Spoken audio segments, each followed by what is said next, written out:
Some things don't just vanish when you stop believing in them. Some things wait, watching, patient.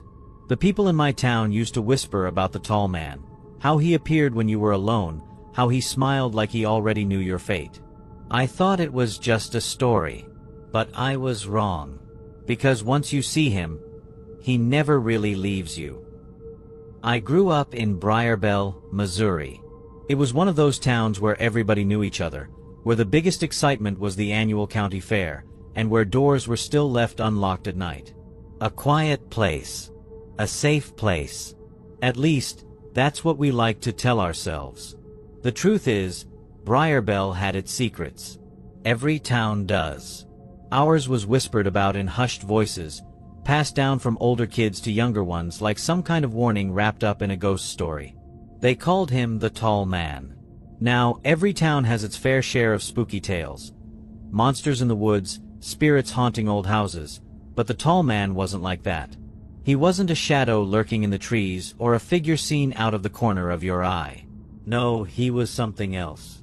He was real enough that people spoke of him carefully, like saying his name too loudly might make him appear. A towering figure, 9 feet tall, with long arms, long fingers, and a smile that never quite reached his eyes. They said he only came for people who were alone. People who had no one looking out for them. He wouldn't take you if someone was waiting for you at home, if someone cared enough to check in. That's what made the stories worse. He didn't snatch people at random. He chose them. Of course, I never believed in any of that. I was a kid who spent too much time with my nose buried in books, too practical to buy into old ghost stories. A man that tall would stand out, wouldn't he? Someone would have gotten a picture, caught him on a security camera. There would have been proof. That's what I told myself. That's what I believed. Then Mr. Winscot disappeared. Mr. Winscot lived alone in the old house at the end of Sycamore Street. He'd been there for as long as I could remember, a quiet man with a hunched back and a slow shuffle. He wasn't exactly friendly, but he wasn't mean either. If you waved at him from across the street, he'd give you a little nod, like that was all the energy he could spare. Jeff lived right across from him, and since Jeff was my best friend, I spent a lot of time on that street. We'd ride our bikes past Mr. Winscot's place, kicking up gravel, seeing if we could get a reaction out of him. Most times, he wouldn't even look up, just kept to himself. Then, one day, he wasn't there. At first, nobody really thought much of it. He was old. Maybe he moved to a nursing home. Maybe his kids, if he even had any, took him somewhere else. People leave. It happens. Weeks passed, and the house sat empty. No lights. No movement. Jeff's mom said she thought she saw someone taking out the trash once, but she wasn't sure. We figured maybe the place was abandoned. Then came that night. Jeff, Mike, Doug, and I were walking home after messing around at the gas station. It was late, later than we should have been out, but we weren't worried. This was Briarbell. Nothing ever happened here. We were halfway down Sycamore when I glanced at Mr. Winscot's house. I don't know why. Maybe just out of habit. And that's when I saw it. Up in the second-floor window, standing perfectly still, was someone. Too tall. Too pale.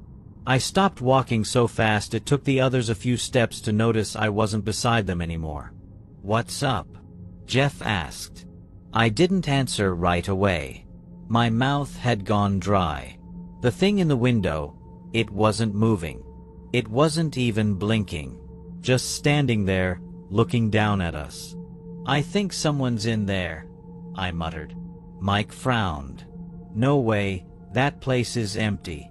Doug was already squinting up at the window, hands in his pockets like he didn't believe me but was checking anyway. Jeff hesitated, then followed his gaze. And just like that, nothing. The window was empty. "There's nothing there," Jeff said. "I swear I saw someone," I told him. "Tall guy. Right there." I pointed at the glass, my heart hammering. They all looked again, but the only thing staring back at us was our own reflection. "Dude, you're seeing things," Doug said, shaking his head. I wanted to believe that. I really did. But I knew what I saw. That night, I couldn't sleep. Every time I closed my eyes, I saw that figure in the window. Too tall, too still, too wrong. I told myself it was a trick of the light, maybe even my imagination, but deep down, I knew better. The next day, I told Jeff, Mike, and Doug we needed to go back. They weren't convinced. Mike said I was just seeing things. Doug laughed it off. Jeff didn't say much, but I could tell he was thinking about it. By sunset, we were all back on Sycamore Street, standing in front of the house like idiots, daring each other to look first. The upstairs window was dark, empty. We waited. Nothing. I started to think maybe I had been seeing things. Then, just as we were about to leave, Mike swore under his breath. We all turned. There he was. The tall man. Right where I'd seen him before. Same pale face. Same unnatural height. He didn't move, didn't shift, didn't even blink. Just stood there, watching us. And he was smiling. It wasn't a wide, eerie grin. No teeth. No cartoonish stretch of the lips. Just a small, polite curve. The kind of smile someone gives you when they hold the door open at the grocery store. Except this one felt wrong. We ran. We didn't talk about it the next day. Not really. We just knew we had to go back. So we did. Again and again. Each night, he was there. Each night, that same stillness. That same polite, unsettling smile. We never saw him move. Never saw him step away from the window. He was just there. It got harder to convince ourselves it was just some trick. Someone messing with us. We started staying longer, waiting to see if anything changed. But it never did. He never wavered, never reacted. And yet, there was something else. The longer we stood there, the heavier the air felt. The street was always quiet at night, but near Mr. Winscot's house, it was too quiet. No crickets. No wind. Like even the world itself was holding its breath. We told Jeff's older brother, Matt. Matt was 17, which meant he thought he was smarter than all of us combined. He laughed when we told him, said we were acting like little kids. But when we pressed him to check it out himself, he rolled his eyes and agreed. He wasn't scared. Not at first. That changed soon enough. Matt wasn't afraid. He wanted to prove a point. Wanted to show us how ridiculous we were being. So when he pushed open the door and stepped inside, he did it with a kind of confidence only an older brother could have. We stayed outside, watching. The house was silent. No movement in the windows. No flickering shadows. Just an empty, rotting place that smelled like rain-soaked wood and something else. Something foul. Matt's flashlight beam wobbled across the front hall. He took a few steps forward. The door creaked as it drifted halfway shut behind him. Then nothing. We waited. And waited. The quiet stretched too long. The air outside was cool, but sweat prickled the back of my neck. I could hear my own breathing, shallow and uneven. Then came the sound. A scrape. Soft at first. Like a foot dragging across the floor. Matt's flashlight flickered. Then he screamed. It wasn't some startled yelp, not some frustrated shout meant to scare us. It was raw, ripping, full of something too big to keep inside. He crashed through the front door, stumbled onto the lawn, and fell to his hands and knees. Then he threw up. We didn't move. We couldn't. His breathing was ragged, body trembling like he'd just escaped something that had almost gotten him. I forced my voice out. What did you see? Matt wiped his mouth, still shaking. He didn't look at me, didn't look at any of us. Just stared at the ground like if he spoke the words out loud, they'd become real. He's been in there the whole time. His voice was hoarse, shaky. I swallowed hard. Who? Matt's head tilted toward the house. His lips barely moved. Mr. Winscot. A sharp, cold sensation ran down my back. I glanced at the upstairs window, expecting to see that same towering shape standing there. But the window was empty. I looked back at Matt, waiting for more. Waiting for him to explain. He squeezed his eyes shut like he was trying to block out the memory, but the words still came. Hanging, he whispered. From the balcony. The world around me shrank. Hanging. Weeks. I felt sick. The house had been empty. Everyone thought he'd moved away. But he hadn't. He'd never left. And if Mr. Winscot had been dead all this time, who the hell had we been watching in the window? No one spoke.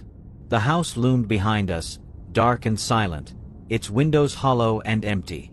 My hands felt cold, my fingers curled into fists at my sides, but I couldn't stop the trembling.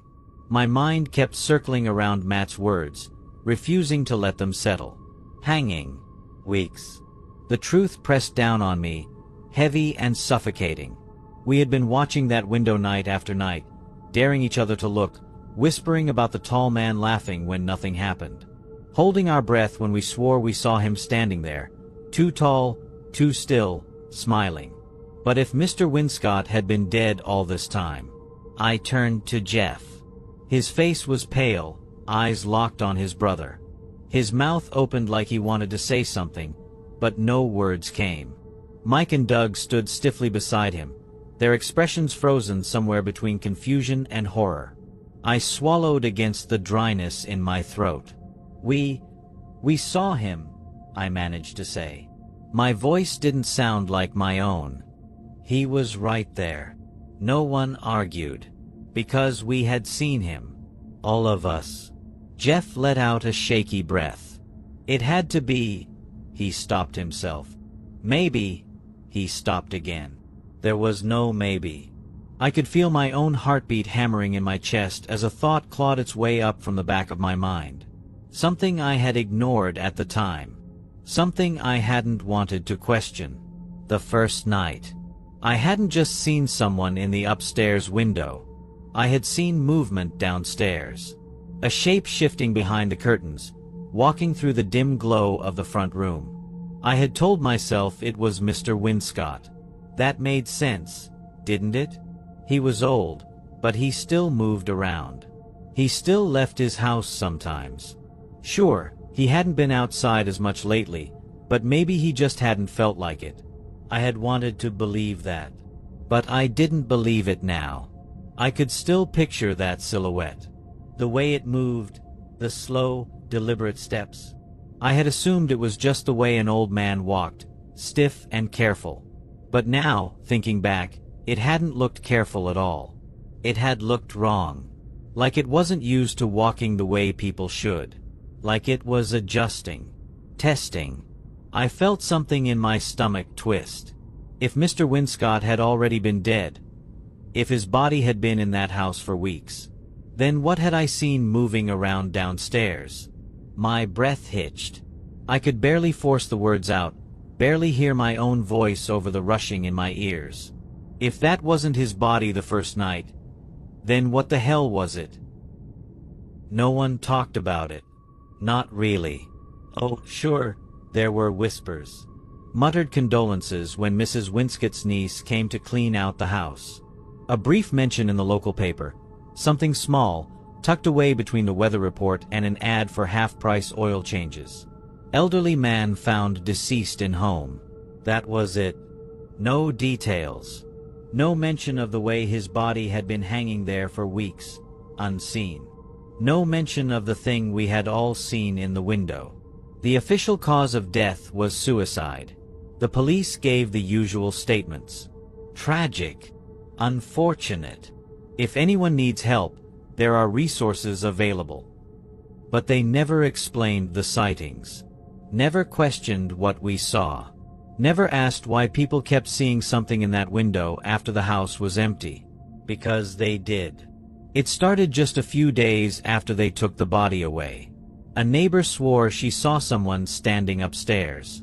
A delivery driver claimed he glanced at the house during his route and spotted a pale figure watching from the darkness. People talked about it in hushed voices, always careful to sound uncertain, like they didn't want to admit they believed it.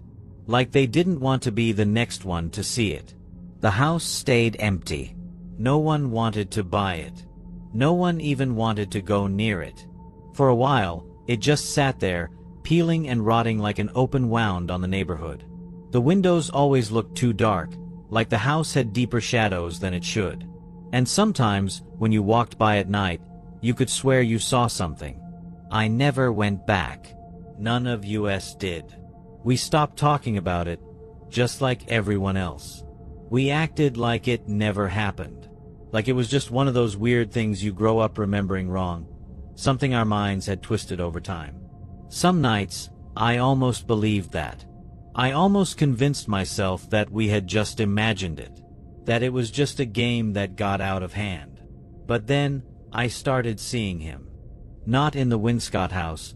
I never looked directly at it again. But in other places. Abandoned buildings. Empty lots. Spaces that shouldn't have had anyone in them. Always just for a second. A tall, unmoving shadow where there shouldn't be one. A figure just barely out of reach, watching. Maybe it was nothing. Maybe my mind had just trained itself to look for him. But then, late at night, when the streets are quiet and the wind barely stirs, I feel it. A presence. Eyes on me. A slow, steady weight pressing in from somewhere unseen. And I wonder, what if we weren't just seeing things? What if he's still out there, watching? I left Briarbell years ago. Packed up and never looked back. Told myself it was just a town like any other. Just a place with bad memories I didn't need to carry with me. And for the most part, I moved on. Got a job. Built a life. Told myself that childhood fears belong in the past. But some things don't stay buried. It happens when I least expect it. A late-night walk past an old warehouse, a dark house at the end of a quiet street, an empty building with shattered windows. Places no one should be. And yet, sometimes, just for a moment, I see him. Tall, pale, watching. He never moves. Never speaks. Just stands there with that polite, patient smile. I tell myself it's my imagination. That it's nothing but an old fear lingering in my mind, warping shadows into something they're not. But deep down, I know better. The tall man never leaves you. Once you've seen him. If you enjoyed this story and want more eerie tales like this, don't forget to subscribe and turn on notifications. Let me know in the comments. Have you ever seen something you couldn't explain? Or maybe, something that saw you first?